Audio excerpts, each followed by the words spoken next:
जैसा कि हम पिछले एपिसोड में देख ही चुके थे कि यहाँ पे लूसीफर ने विक्रम और ब्रह्मार को अपने हेल में बुलाया होता है।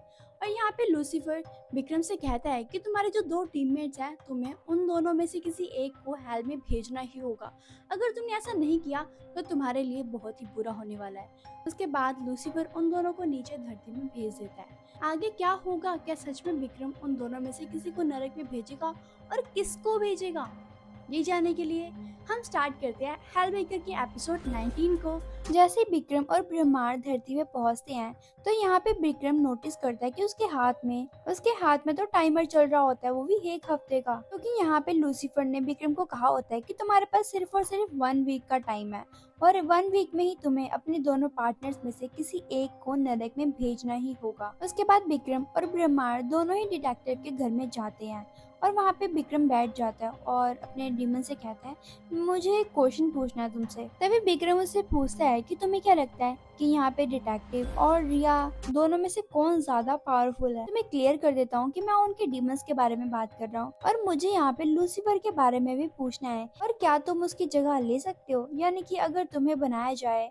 नरक का राजा तो तुम क्या बन सकते हो। भी यहाँ पे ब्रह्मांड विक्रम को सारी स्टोरी बताता है लूसीफर के बारे में कि 70 साल पहले जैसे अब हम गेम खेल रहे हैं सेम वैसी ही गेम तब भी खेली गई थी। जैसे कि यहाँ पे मुझे तुम मिले वैसे ही लूसीफर ने एक डांटे नाम के पर्सन को ढूंढा था और यहाँ पे लूसीफर ने उस डांटे को इन्फॉर्मेशन दी थी सारी गेम के बारे में, कैसे खेलते हैं, क्या रूल है, सब कुछ। और लूसीफर ने उसे ये भी कहा था कि तुम एक ऐसी हेल बनाओ जिसमें से कोई भी पर्सन उस हेल से निकल ही नहीं पाए। और तभी डांटे ने एक ऐसी हेल बनाई जो कि काफी जबरदस्त थी। यहाँ पे डांटे ने नरक को पूरी तरह से भर दिया, उसमें से चीखने की चिल्लाने की आवाजें आती थी, जिसके कारण यहाँ पे लूसीफर जीत गया और वो इस हेल का राजा बन गया। तभी विक्रम ब्रह्मांड से कहता है एक मिनट, डांटे का क्या हुआ। तभी ब्रह्मांड उसे बताता है कि उसको रिवॉर्ड के तौर पे अमर होने की पावर दी गई थी और अब वो तो अमर है। तभी यहाँ पे विक्रम हैरान होता और कहता है क्या वो अभी भी जिंदा है। अच्छा तो क्या हो अगर मैं डांटे को ही अपनी हेल में भेज दूं, तो फिर लूसीफर का क्या होगा। तभी हम देखते हैं एक शहर के बहुत बड़े चर्च में एक प्रीस्ट कह रहा होता है कि तुम्हें भगवान की बातों पे और उसके रूल्स पे भरोसा करना होगा और जो भी यहाँ पे उनकी बातों पे यकीन नहीं करेगा, भरोसा नहीं करेगा, वो तो सीधा नरक में ही जाएगा। और यहाँ पे इस प्रीस्ट का नाम होता है डांटे, जो कि क्रिएटर है लूसीफर की हेल का, यानी कि द हेल ऑफ अनबिलीव।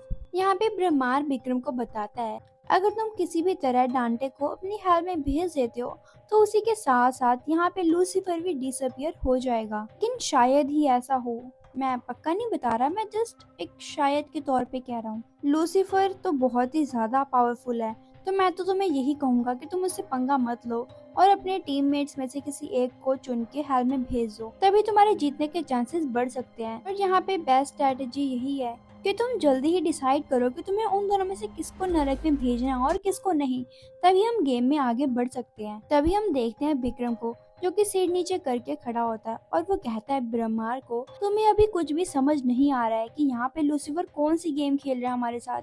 अगर चलो माना भी कि मैंने उन दोनों में से किसी को चूज करके हेल में भेज भी दिया, तो क्या भरोसा है कि लूसीफर फिर से अपने रूल्स चेंज नहीं करेगा।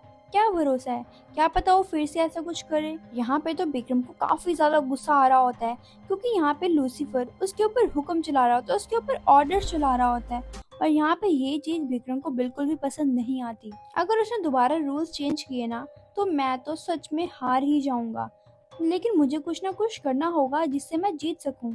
तभी यहाँ पे ब्रह्मांड कहता है ओ हाँ यार, यहाँ पे लूसीफर तो कितना दिमाग लगा के गेम खेल रहा है, मैंने इसके बारे में तो पहले सोचा ही नहीं था।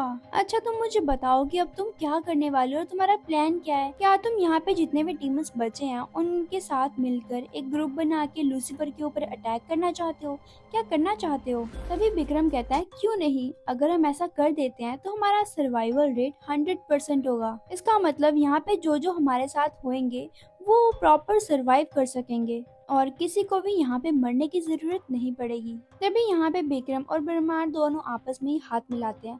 तभी विक्रम कहता है हम उस पे ब्लाइंडली अटैक तो नहीं कर सकते, हमें लूसीफर के रिगार्डिंग काफी इन्फॉर्मेशन चाहिए होगी, तभी हम उस पे अटैक कर सकते हैं और हमें प्लान बना के ही ये काम करना होगा। और मुझे एक और बात तुमसे पूछनी है कि क्या लूसीफर सच में इनविंसिबल है? कि क्या उसे सच में कोई भी नहीं मार सकता या फिर वो काफी ज्यादा पावरफुल है? तभी ब्रह्मार कहता है कि हाँ, वो सच में काफी ज्यादा पावरफुल है और तो और वो तो एक हेल का राजा भी है। तभी विक्रम कहता है मेरा मतलब नरक से नहीं था, मेरा मतलब था कि वो धरती में कितना ज्यादा पावरफुल है। जैसे अगर हम धरती पे हैं तो क्या जैसे वो नरक में पावरफुल है, क्या वो सेम धरती में वैसा पावरफुल रहेगा या नहीं, मैं ये पूछना चाहता हूँ। तभी ब्रह्मार कहता है वैसे तो हम इंसानी दुनिया में ज्यादा इंटरफेयर नहीं करते हैं, तो इसके बारे में मैं कुछ नहीं बता सकता तुम्हें। इसीलिए हमारे जैसे डीमंस इंसानों से कम्युनिकेट करने के लिए स्वेट स्पीच कॉन्ट्रैक्ट इन सब चीजों का यूज करते हैं। और जैसे कि तुम्हें याद होगा जब हमें लूसीफर ने बुलाया था तो उसने किसी को भेजा था, वो यहाँ पे खुद नहीं आया था। उसके बाद विक्रम डिटेक्टिव से एक और क्वेश्चन करता है और कहता है कि जैसे कि हमें लूसीफर देख तो सकता है, क्या वो हमें सुन भी सकता है? तभी यहाँ पे ब्रह्मार अपने मुंह से फूंक मारता है और यहाँ पे उसे एक आई का क्रिएचर दिखता है, यानी कि यहाँ पे लूसीफर उसके ऊपर नजर रख रहा होता है। तभी ब्रह्मार विक्रम को बताता है कि यहाँ पे लूसीफर हमें देख तो सकता है लेकिन वो हमें सुन नहीं सकता। अगर वो हमें सुन सकता तो हम यहाँ पे बात नहीं कर रहे होते और वो यहाँ पे कब का आ चुका होता। तभी यहाँ पे विक्रम अपने मन ही मन में सोचता है कि अब हमारे पास जीतने के चांसेस है। तभी वो सोचता है कि मुझे बाकी क्रिएटर्स को मनाना है, उसके बाद हम जीत सकते हैं इस गेम को। तभी यहाँ पे विक्रम डिटेक्टिव और रिया को मैसेज करता है कि यहाँ पे 6:15 में मेरे घर में मीटिंग है तो तुम दोनों आ जाना। और जैसे ही यहाँ पे वो दोनों आते हैं वो अपने साथ कुछ खाने के लिए भी लेकर आते हैं और डिटेक्टिव उसे कहता है कि तुमने जैसे कि बिजनेसमैन को नरक में भेज दिया है तो क्या तुमने उसी के लिए पार्टी रखी है? तभी यहाँ पे स्ट्रीमर आ जाता है और यहाँ से रिया के हाथ से और डिटेक्टिव के हाथ से खाना लेके चला जाता है। और ये देख के रिया तो काफी गुस्सा होती है और कहती है ये तुम्हें कहाँ से मिल गया? कहीं तुमने इसके साथ अलायंस तो नहीं बनाई, और वो भी हमें बिना बताए? यहाँ पे तो रिया काफी गुस्सा होने लग जाती है। तभी विक्रम उसे शांत करता है और कहता है पहले तुम शांत हो जाओ और अंदर चलो, मैं तुम्हें सारी बात बताऊंगा। तभी यहाँ पे विक्रम सोचता है कि मुझे जैसी बात है मुझे सेम वैसी ही बतानी चाहिए इन लोगों को, और कहता है मैं तुम्हें सारी बात बताऊंगा लेकिन तुम अपने क्वेश्चंस मेरी बात कंप्लीट होने के बाद ही मुझसे पूछना। उसके बाद जैसे वो अपनी बात बताने लग जाता है तो यहाँ पे रिया उससे क्वेश्चन पूछने ही वाली होती है, लेकिन यहाँ पे डिटेक्टिव उसका मुंह बंद कर देता है और कहता है शांत रहो। तभी यहाँ पे विक्रम सोचता है कि इन दोनों को मनाने का बस एक ही रास्ता है कि मैं यहाँ पे अपने सारे कार्ड्स उन्हें बता दूं कि मेरे पास कौन कौन से कार्ड्स हैं। तभी यहाँ पे विक्रम उन्हें अपनी हेल के बारे में बताता है और बताता है कि कैसे उसने बिजनेसमैन को नरक में भेजा और कैसे उसने स्ट्रीमर के साथ अलायंस बनाई और कैसे यहाँ पे लूसीफर ने उसे टाइम दिया, मतलब कि तुम दोनों में से मुझे किसी एक को मारना होगा। उसके बाद विक्रम उन्हें कहता है कि अब मेरी बात खत्म हुई और अब तुम लोग मुझसे क्वेश्चन पूछ सकते हो। तभी यहाँ पे रिया खड़ी होती है और यहाँ पे विक्रम के मुंह पे जोर से मुक्का मारती है, क्योंकि यहाँ पे जो सबसे ज्यादा गुस्सा था वो तो थी रिया। और तुमने तो मुझे आज तक जो भी कुछ बताया है इसका मतलब वो सब कुछ झूठ बताया है, और इनविजिबल हेल्थ तुम्हारा नहीं है, इनविजिबल हेल्थ तो इस स्ट्रीमर का है। क्यों, मैंने सही कहा ना? तभी यहाँ पे स्ट्रीमर बोलता है कि हाँ। तभी विक्रम बोलता है कि हाँ, मेरा हेल इनविजिबल नहीं है, बल्कि मेरे हेल का नाम है हेल ऑफ बिट्रियल।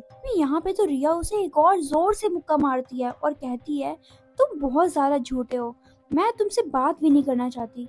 और यहाँ पे स्ट्रीमर डिटेक्टिव को कहता है कि क्या तुम उसकी गर्लफ्रेंड को रोकोगे नहीं, वो तो उसे काफी ज्यादा मार रही है। उसके बाद डिटेक्टिव उठता है और रिया को रोकता है और कहता है तुम बच्चों जैसा रिएक्ट मत करो, देखो हमें शांति से बात करनी होगी और शांति से ही सारे डिसीजन लेने होंगे, तो सबसे पहले तुम शांत हो जाओ। तभी यहाँ पे रिया कहती है क्या तुम्हें दिखता नहीं, इसने हमें धोखा दिया है, इसने तो हमें जो जो बात बताई है वो सारी की सारी झूठ है, तो मैं तो कहती हूँ कि तुम्हें भी इसे मारना चाहिए। तभी यहाँ पे डिटेक्टिव रिया को कहता है क्या तुम भूल गई जब साइको ने तुम्हें बांध के रखा था मारने के लिए, तो यहाँ पे विक्रम ने ही आके तुम्हें बचाया था, क्या तुम्हें वो सब कुछ याद नहीं है? और वैसे भी ये चाहे तो हमें नरक में भेज सकता है अभी भी, लेकिन फिर भी ये लूसीफर के अगेंस्ट जा रहा है हमें नरक में ना भेजते हुए। अब तुम ही बताओ क्या हमें इसे मारना चाहिए? तभी यहाँ पे रिया उससे पूछती है कि क्या सच में तुम हमें नरक में भेज सकते हो? तभी यहाँ पे विक्रम कहता है हाँ, मैं भेज तो सकता हूँ लेकिन मैं तुम्हें भेजना नहीं चाहता, क्योंकि तुम लोग नरक में जाना डिजर्व नहीं करते, बल्कि तुम दोनों तो एक अच्छी लाइफ जीना डिजर्व करते हो। और ये बातें सुन के यहाँ पे विक्रम और रिया तो काफी ज्यादा इमोशनल हो जाते हैं। हाँ, यहाँ पे लूसीफर के रिगार्डिंग मेरे पास कुछ इन्फॉर्मेशन है। यहाँ पे लूसीफर के डीमन का नाम है डांटे। अगर हम उसे किसी भी तरह से नरक में भेज देते हैं तो उसी के साथ साथ यहाँ पे लूसीफर भी अपने आप ही डिसअपियर हो जाएगा। तभी विक्रम उन्हें बताता है कि अगर हम लोग टीम बन के एक साथ मिलकर ये काम करें तो हम जरूर उस डांटे को नरक में भेज पाएंगे। तभी यहाँ पे स्ट्रीमर कहता है, मैं भी तो हूँ ना यार। उसके बाद वो सभी मिलकर एक प्लान बनाते हैं। क्या विक्रम यहाँ पे सच में डांटे को नरक में भेज पाएगा? आगे जानने के लिए मेरे चैनल को सब्सक्राइब कर लो और बेल आइकन को प्रेस कर लो।